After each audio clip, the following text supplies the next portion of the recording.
You can make money from real estate investing through 4 different ways. And the last one is the most misunderstood but best and most predictable way to make money through real estate investing. So just wait for it. Number 1 is appreciation. Everybody knows this. Appreciation is essentially the value increase from the moment that you bought the property and the moment that you sell. And a lot of people will say, well, the average appreciation is about 3% per year. And that's not the full story.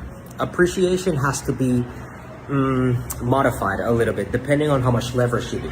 So for instance, take your appreciation in your particular market, maybe 3%, 5%, divided by your down payment. But that's exactly the levered appreciation that you will actually be getting from your property. The second way that you make money through real estate investing is essentially through cash flow. And real estate is a business, okay? Whether it's commercial real estate or residential real estate. And as a business, you have revenues. And as a business, you also have expenses.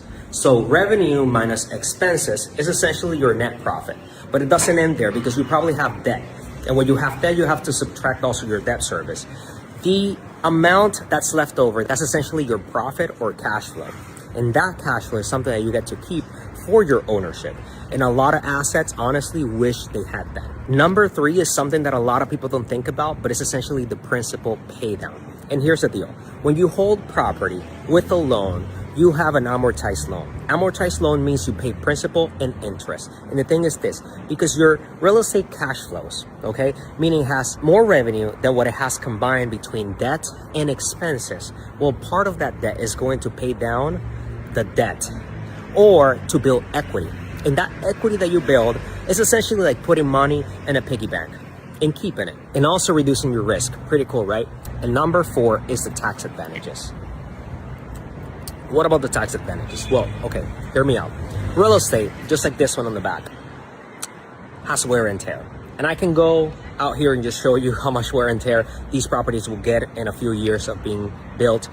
But essentially the IRS code says that because there's wear and tear, you can actually depreciate part of the value of the property against your taxes. And here's the trick. If you qualify for something called real estate professional status, and there's numerous ways to qualify for it, you can essentially take some of those depreciation against your W-2 income.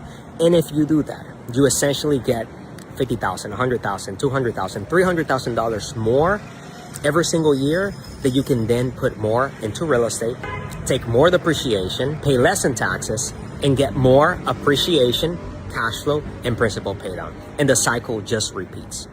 So if you're interested in getting one of these 4 benefits, and especially the tax benefits, and convert more of your tax bill into cash flowing commercial real estate, then go to my profile, tap the link in bio, and let's talk.